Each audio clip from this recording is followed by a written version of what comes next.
श्री स्वामी समर्थ जय जय स्वामी समर्थ।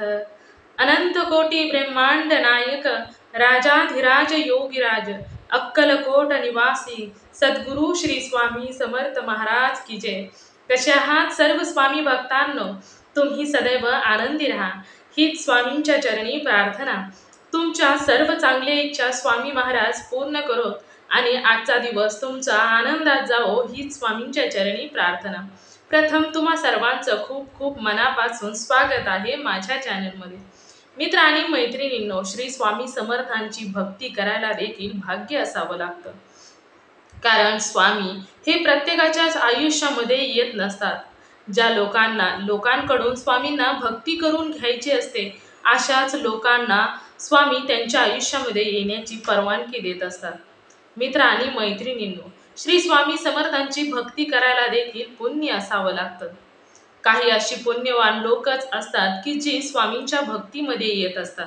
मित्र आणि मैत्रिणींनो, श्री स्वामी समर्थ हे असे आहेत की तुम्ही एकदा जरी स्वामींचं नामस्मरण केलं किंवा एकदा जरी स्वामींचं नाव घेतलं तर स्वामी त्या बदल्यात तुम्हाला काही ना काही हे नक्कीच देत असतात। मित्र आणि मैत्रिणींनो, श्री स्वामी समर्थ हे ते कोणत्याही भक्ताचे काहीही ठेवत नसतात।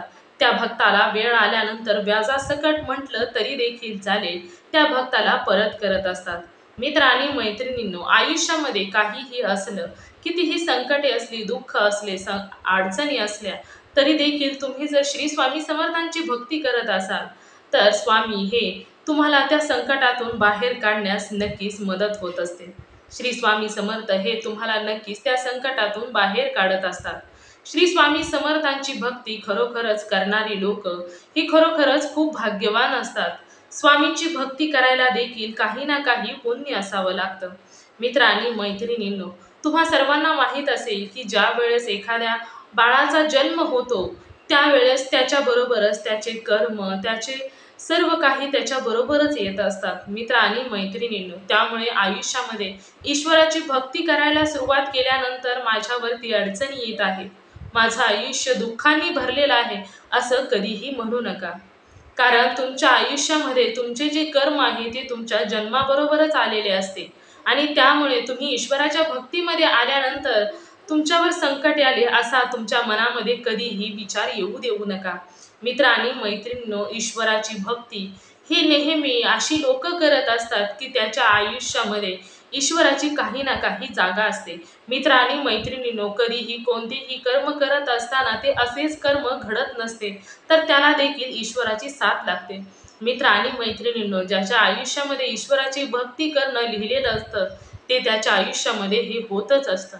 मित्र आणि मैत्रिणींनो, खूप काही अशी लोक असतात की ते त्यांच्या आयुष्यामध्ये भरपूर धनसंपत्ती, वैभव आणि त्यांच्या आयुष्यामध्ये जे काही त्यांना हवं आहे ते सर्व काही मिळत असतं, परंतु त्यांच्या आयुष्यामध्ये ईश्वराची भक्ती ते कधीच करत नसतात। मित्र आणि मैत्रिणींनो, आयुष्यामध्ये ज्या लोकांकडून श्री स्वामी समर्थांना भक्ती करून घ्यायची आहे त्या लोकांकडून स्वामी हे भक्ती करून घेतच असतात। मित्र आणि मैत्रिणींनो, आजचा अनुभव देखील नेमका असाच आहे आणि आजचा अनुभव एका ताईंना आलेला हा अनुभव आहे। मित्र आणि मैत्रिणींनो, त्या ताईंच्या आयुष्यामध्ये लहानपणापासूनच त्यांचे आई वडील हे श्री स्वामी समर्थांची भक्ती करायचे। मित्र आणि मैत्रिणींनो, त्या ताईंच्या आयुष्यामध्ये खूप काही संकटे वगैरे काही नव्हतं, त्यांच्या आयुष्यामध्ये त्यांचे आई वडील हे स्वामींची भक्ती करायचे, परंतु एका मुलीचं आयुष्य हे लग्ना अगोदर खूप वेगळं असतं आणि लग्नानंतर हे मात्र खूप वेगळं असतं। एका मुलीचं आयुष्य हे दोन आयुष्यामध्ये जोडलेलं असतं असं जरी म्हटलं तरी देखील चालेल, कारण कधी कधी त्या मुलीच्या आयुष्यामध्ये खूप मोठा लग्नानंतर टर्निंग पॉइंट येत असतो। मित्र आणि मैत्रिणींनो, आणि नेमका असाच त्या ताईंच्या आयुष्यामध्ये झालं। मित्र आणि मैत्रिणींनो, त्या ताईंच्या आयुष्यामध्ये काय झालं, नक्की त्यांच्या आयुष्यामध्ये काय होतं आहे आपण त्या ताईंच्या शब्दामध्ये ऐकूया। तर ताई सांगायला सुरुवात करतात, सर्वात प्रथम सर्वांना श्री स्वामी समर्थ, जय जय स्वामी समर्थ। माझ्या आयुष्यामध्ये मी लहानपणापासूनच श्री स्वामी समर्थांची खूप मोठी भक्त, माझे आई वडील देखील श्री स्वामी समर्थांची भक्ती करायचे, त्यामुळे आमच्यावर श्री स्वामी समर्थांची भक्ती करण्याचं वेगळं काही प्रेशर वगैरे काहीच नव्हतं. आई वडील घरामध्ये भक्ती करायचे आणि त्यांचं पाहूनच आमचा देखील स्वामींवर विश्वास बसला होता. आम्ही देखील स्वामींचं सतत नामस्मरण करायचो. आणि त्यानंतर आयुष्यामध्ये काहीच नव्हतं, कारण आयुष्यामध्ये श्री स्वामी समर्थांची भक्ती चालू होती. आणि त्यानंतर हळूहळू आम्ही मोठी झाली आणि मोठी झाल्यानंतर माझ्यासाठी एक स्थळ आलं. आणि ते स्थळ असं होतं की त्या घरामध्ये सुख, समाधान, ऐश्वर्य म्हणजे जे काही हवं आहे ते त्या घरामध्ये लगेच मिळत होतं. म्हणजे घरामध्ये धनसंपत्ती, धनवैभव हे सर्व काही भरभरून होतं. पैसा पाण्याने जबरदस्त घराणा. आणि त्या घरामध्ये माझं लग्न ठरलं आणि माझं लग्न देखील झालं अशा पद्धतीने. आणि त्यानंतर असं झालं की त्या घरामध्ये प्रत्येकाला प्रायव्हसी होती. म्हणजे एवढं प्रत्येकाच्या आयुष्यामध्ये असं होतं की कोणीही कोणाच्याही आयुष्यामध्ये ढवळाढवळ किंवा कोण काय करतंय, कोणाला काय हवं आहे याचं काहीही नाही. कारण प्रत्येकाचे आयुष्य हे स्वतंत्रपणे जगण्याचं, तिथे एक वेगळ्याच प्रकारचं प्रत्येकाला स्वतंत्र जीवन जगण्याची प्रत्येकाला स्वतंत्र होतं अशा पद्धतीचं. आणि मला त्या घरामध्ये खूप आनंद हा वाटत होता. परंतु एवढंच की त्या घरामध्ये असं व्हायचं की या घरामध्ये मला असं सतत वाटायचं की हे घर सर्व काही आहे या घरामध्ये, परंतु या घरामध्ये माझे स्वामी नाही. आणि असं मला सतत वाटायचं. परंतु त्या घरामध्ये देव वगैरे काही कोणीही मानत नव्हतं की देव असतात, की देवाची सेवा केली पाहिजे, असं काहीच नव्हतं. देव वगैरे काहीच नव्हतं. म्हणजे कोण त्या घरामध्ये देवाला मानत वगैरे काहीच नव्हतं. आणि अशा घरामध्ये माझं लग्न झालं होतं. परंतु मला असं वाटायचं की मी इतक्या दिवस स्वामींची सेवा केली, स्वामींची भक्ती केली आणि या घरामध्ये स्वामी वगैरे कोणी काहीच नाही. म्हणजे या घरामध्ये स्वामींची सेवाच केली जात नव्हती. त्यामुळे मला खूप वाईट वाटायचं की एवढं सर्व काही आहे परंतु माझे स्वामीच नाही. आणि घरामध्ये विचारायचं तर विचारायचं कसं, कारण घरामध्ये कोणीच कोणत्याच देवाला मानत वगैरे नव्हतं. त्यामुळे मला खूप भीती वाटायची. आणि त्यानंतर असं ठरवलं की आपण स्वामींचं नामस्मरण वगैरे करूया. आणि त्यानंतर एका स्वामी भक्त ताईंचा नंबर मिळाला आणि त्यानंतर त्या नंबरवर फोन केला आणि त्यांना विचारलं की मी पूर्वीपासून श्री स्वामी समर्थांची भक्ती करते, परंतु मला या घरामध्ये स्वामींना आणायचं आहे. माझ्या स्वामींचा फोटो या घरामध्ये आणायचा आहे, परंतु माझ्या घरामध्ये कोणत्याही देवाला वगैरे अलाउड नाही. म्हणजे काहीही नाही. त्या घरामध्ये देव वगैरे कोणी मानतच नाही. आणि त्यामुळे घरामध्ये आमच्या जे काही देवांचे फोटो आहेत ते फक्त शोसाठी आहेत. ते फोटो खूप सुंदर दिसतात म्हणून घरामध्ये ठेवलेले आहेत. आणि घरामध्ये सर्व काही आहे परंतु देवाला स्थान नाही. परंतु माझ्या मनामध्ये असं आहे की मला देवाची सेवा करायची आहे. आणि त्यावेळेस त्या ताईंनी सांगितलं की तुझ्या मनामध्ये श्री स्वामी समर्थांविषयी भावना आहे, मग तू फक्त स्वामींचं नामस्मरण जरी केलं तरी देखील चालेल. आणि त्यावेळेस मग स्वामींचं अखंड नामस्मरण चालू केलं. प्रत्येक वेळी श्री स्वामी समर्थ, श्री स्वामी समर्थ, श्री स्वामी समर्थ असं नामस्मरण चालू केलं. आणि त्यानंतर हळूहळू काही दिवस निघून गेले. त्यानंतर मला असं वाटू लागलं की आपण श्री स्वामी समर्थांचे 11 गुरुवार करावे. कारण घरामध्ये स्वामींवर जी श्रद्धा होती ते श्रद्धा आणि घरामध्ये लोकांचा विचार बदलावा आणि माझ्या घरामध्ये स्वामींचं आगमन व्हावं यासाठी सेवा चालू केली. आणि त्यानंतर माझ्या एका पुस्तकावरती श्री स्वामी समर्थ अगदी छोटासा फोटो होता, त्या फोटोवरती सेवा करायचं ठरवलं.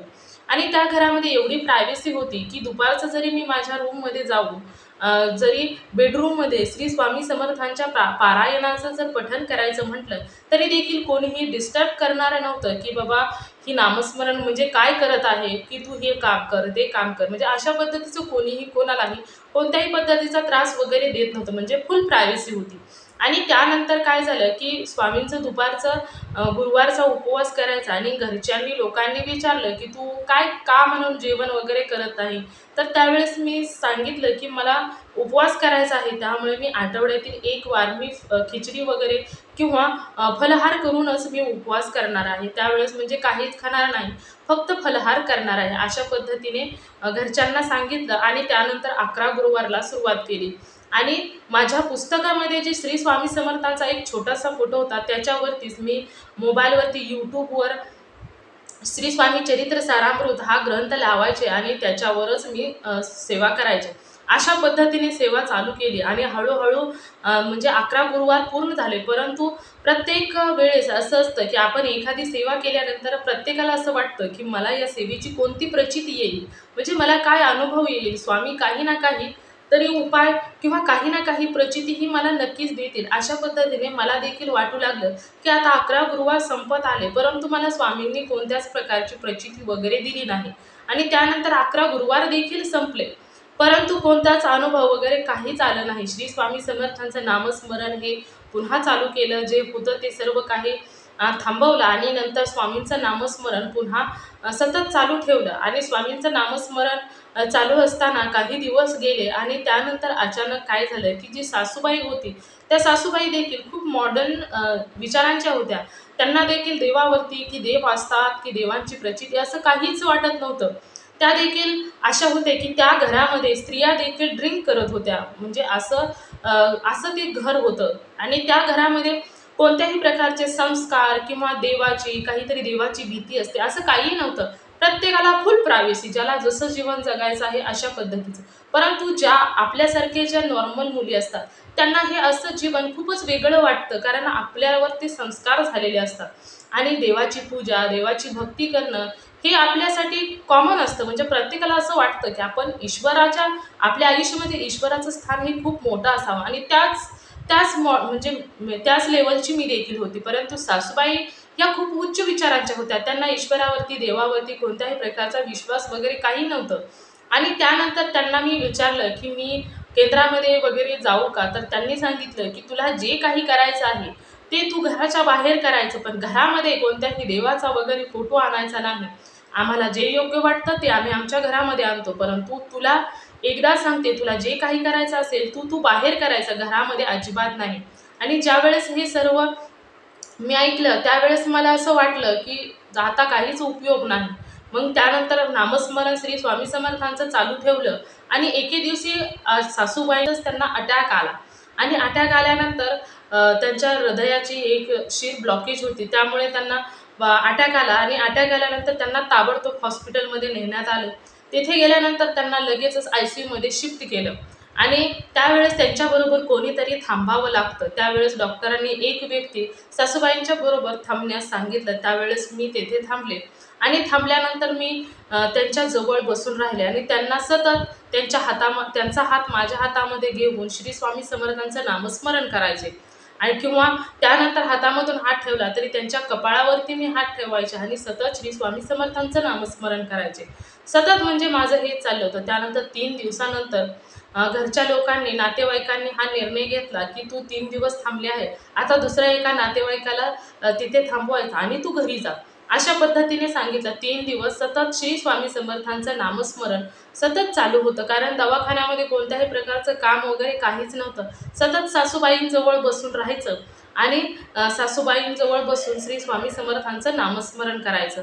अशा पद्धतीने चालू होतं. त्यानंतर दुसऱ्या नातेवाईकाला तेथे थांबण्यास सांगितलं आणि त्यानंतर मला घरी जायला सांगितलं. आणि त्यानंतर मी घरी आले. त्यानंतर काही दिवस सासूबाईंना दवाखान्यातच थांबवलं आणि सासूबाईंची प्रकृती हळूहळू बरी झाली. आणि बरी झाल्यानंतर सासूबाई घरी आल्या. परंतु घरी आल्यानंतर सासूबाईंचा विचार, त्यांचं माझ्याकडे पाहणं हे वेगळंच होतं. मला असं वाटलं की माझ्याकडून काही चुकलं का काय? त्या घरी आल्या. घरी आल्यानंतर त्यांच्यासाठी मी आवडीचे पदार्थ, त्यांना पौष्टिक असेल ते सर्व काही बनवू लागले. परंतु सासूबाई सतत माझ्याकडे पाहायच्या. त्यानंतर मी म्हणजे स्वतः विचार केला की काहीतरी आपल्याकडून चुकलं असेल. आणि त्यामुळे मी सासूबाईंना विचारायला गेले, काय माझ्याकडून काही चुकलं का काय आई? त्यावेळेस त्या मला म्हणाल्या की नाही गं, तुझ्याकडून काहीच चुकलं नाही. चुकलं ते माझ्याकडून चुकलं. तुला माहीत आहे का, ज्यावेळेस मी हॉस्पिटलमध्ये होते त्यावेळेस माझ्या कानामध्ये कोणीतरी बोललं आणि मला तो आवाज ऐकल्यानंतर असं वाटलं की कोणीतरी वयोवृद्ध पुरुष माझ्या कानामध्ये काहीतरी बोलत होतं. आणि बोलताना त्यांनी अगोदर ते माझ्या कानामध्ये हसले आणि हसल्यानंतर ते मला बोलले की तू वाचलीस ती फक्त माझ्या मुलीमुळे. माझ्या मुलीने माझा धावा केला आणि माझा धावा केला तू वाचण्यासाठी आणि तुला मी वाचवलं. आता मी तुला वाचवलं आहे, आता तू मला तुझ्या घरामध्ये स्थान दे. आणि हे मला असं वाटलं की दुसरं तिसरं कोणीही नसून फक्त तुझे स्वामीच असावेत, कारण तू माझ्याजवळ बसून सतत स्वामींचं नामस्मरण करत होते. त्यामुळे मला असं वाटलं की ते तुझे स्वामीच आहेत आणि आता तुला आपल्या घरामध्ये स्वामींना जर आणायचं असेल तर तू आनंदाने स्वामींना घेऊन येऊ शकते. आणि मी स्वतः तुझ्या स्वामींसाठी एक छोटंसं घर बनवायला सांगितलं आहे आणि हे मी तुला सरप्राईज देणार होते, परंतु मला राहवलं नाही आणि त्यामुळे मी तुला सांगितलं की तुझ्या स्वामींनी माझा जीव वाचवला. आता मी देखील तुझ्याबरोबर स्वामींची भक्ती करणार आणि तू आणि मी आपण दोघी जणी घरामध्ये स्वामींची खूप मोठी आणि सुंदर अशी स्थापना करूया आणि स्वामींची भक्ती करूया. मित्र आणि मैत्रिणींनो, आयुष्यामध्ये काहीही असो, आयुष्यामध्ये एखाद्याला विश्वास असो किंवा नसो, परंतु स्वामींची जर इच्छा असेल तर त्या भक्ताच्या किंवा त्या व्यक्तीच्या आयुष्यामध्ये स्वामी कोणत्या ना कोणत्या रूपामध्ये त्या भक्ताला प्रचिती हे देत असतात आणि आयुष्यामध्ये त्या भक्ताच्या येत असतात. मित्र आणि मैत्रिणींनो, आयुष्य हे असेच असते की ज्यावेळेस स्वामींना एखाद्याच्या आयुष्यामध्ये यायचं असतं त्यावेळेस स्वामी कोणत्या ना कोणत्या रूपामध्ये त्याला मदत करतात किंवा कोणाच्या ना कोणाच्या मार्फत तिथपर्यंत स्वामींची सेवा पोहोचते आणि त्यानंतर स्वामी त्या घरामध्ये येत असतात. मित्र आणि मैत्रिणींनो, आयुष्यामध्ये काहीही असो, त्या मावशींच्या शरीरामध्ये ब्लॉकेज होते आणि त्यानंतर त्यांनी स्वामींचं घरामध्ये आगमन केलं, स्वामींची स्थापना केली. त्यांनी स्वामींची मूर्ती खूप छान अशी सुंदर मूर्ती मागवली, घरामध्ये स्थापना केली. त्यानंतर आम्ही दोघी जणी स्वामींच्या केंद्रामध्ये जाऊ लागलो आणि हळूहळू त्यानंतर तेथे प्रश्न उत्तरांचा दिवस आला आणि प्रश्न उत्तरांच्या दिवशी जर शरीरामध्ये हृदयाला ब्लॉकेज असेल तर तो बरा होण्यासाठी कोणती सेवा करावी ज्यावेळेस विचारलं त्यावेळेस तेथे सेवा देखील मिळाली आणि आता सेवा आणि त्यानंतर सासूबाईंच्या शरीरामध्ये असणारे ब्लॉकेज बरे व्हावेत यासाठी देखील सेवा चालू केली. आता स्वामींच्या कृपेने सर्व काही व्यवस्थित होईल आणि आता इथून पुढे स्वामी घरामध्ये आले आहेत, त्यामुळे आता कोणत्याही प्रकारचा विचार किंवा चिंता करण्याची काही गरज नाही. स्वामींच्या कृपेने आता सर्व काही ठीक होईल, कारण स्वामींवर पूर्ण विश्वास आहे. मित्र आणि मैत्रिणींनो, जिथे विश्वास असतो तिथे सर्व काही जिंकत असते, कारण विश्वासाने जग जिंकता येते. ज्यावेळेस विश्वास मनामध्ये असतो की मी हे करेन किंवा माझ्या आयुष्यामध्ये आता सर्व काही ठीक होणार आहे, त्यावेळेस मित्र आणि मैत्रिणींनो आयुष्यामध्ये सर्व काही ठीक होत असते. आणि कधीही ज्यावेळेस एखादा व्यक्ती एखाद्या देवाची सेवा करतो ना, त्यावेळेस त्याचा विश्वास हा खरोखरच खूप मोठा होतो. विश्वास हा एवढा मोठा होतो की त्याला कोणतीही गोष्ट अशक्य वाटत नाही. आणि तुम्हा सर्वांना माहीतच आहे की स्वामी हे सदैव प्रत्येकाला म्हणत असतात की भिवू नकोस, मी तुझ्या पाठीशी आहे. आणि त्याचप्रमाणे नेमके श्री स्वामी समर्थ हे प्रत्येक भक्ताच्या पाठीशीही नेहमीच उभे राहत असतात. ज्या भक्ताने स्वामींची भक्ती केली त्या भक्ताच्या पाठीशी सदैव स्वामी असतात. मित्र आणि मैत्रिणींनो, स्वामी हे असे आहेत की अशक्य ही शक्य करणारे स्वामी आहेत. स्वामींपुढे कोणतीही गोष्ट अशक्य नसते. त्यामुळे स्वामींना जे काही करायचं आहे ते स्वामी शक्य करून दाखवत असतात. मग ती कितीही अवघड गोष्ट असली तरी देखील हरकत नाही. मित्र आणि मैत्रिणींनो, परंतु स्वामींची भक्ती ही स्वामींपर्यंत पोहोचणे हे मात्र खूप गरजेचे आहे. मित्र आणि मैत्रिणींनो, ज्या वेळेस एखादा भक्ताचे स्वामी हात पकडतात त्यावेळेस मात्र त्या भक्ताच्या आयुष्यामध्ये सर्व काही आनंद होत असतो. ज्या वेळेस स्वामी समर्थ एखाद्या भक्ताचा हात पकडतात त्यावेळेस काहीही झालं तरी त्या भक्ताला कधीही एकटं सोडत नाहीत. मित्र आणि मैत्रिणींनो, त्यामुळे सर्वात महत्त्वाचं हे आहे की तुमची भक्ती स्वामींपर्यंत पोहोचली पाहिजे. ज्यावेळेस तुमची भक्ती स्वामींपर्यंत पोहोचेल त्यावेळेस मात्र स्वामींनी जर तुम्हाला स्वीकार केलं तर त्यावेळेस तुमचं सर्व काही स्वामींचं होऊन जातं. मित्र आणि मैत्रिणींनो, ज्यावेळेस तुमची भक्ती स्वामींपर्यंत पोहोचते त्यावेळेस स्वामी हे असे वेगवेगळे अनुभव देत असतात. तर मित्र आणि मैत्रिणींनो, या ताईंचा अनुभव तुम्हाला कसा वाटला नक्कीच मला कमेंट करून सांगा. आणि त्यानंतर तुम्हाला जरी श्री स्वामी समर्थांचा एखादा अनुभव आलेला असेल तर तो नक्कीच माझ्याबरोबर शेअर करायचा आहे. मित्र आणि मैत्रिणींनो, तुमचा अनुभव ज्यावेळेस ऐकतील लोक आणि त्यावेळेस तुमचा अनुभव जर ऐकून एखादा व्यक्ती जर स्वामी भक्त झाला तर त्याचे पुण्य तुम्हालाच मिळणार आहे. त्यामुळे तुमचा अनुभव नक्कीच तुम्ही शेअर करायचा आहे. मित्र आणि मैत्रिणींनो, तुम्ही सर्वांनी मिळून माझा व्हिडिओ शेवटपर्यंत ऐकला त्याबद्दल मी मनापासून तुम्हा सर्वांची खूप खूप आभारी आहे. तर तुम्ही सर्वजण सदैव सुखी राहा, समाधानी राहा, आनंदी राहा हीच स्वामींच्या चरणी प्रार्थना करते आणि इथेच थांबवते. तुम्हा सर्वांना श्री स्वामी समर्थ. जय जय स्वामी समर्थ. धन्यवाद.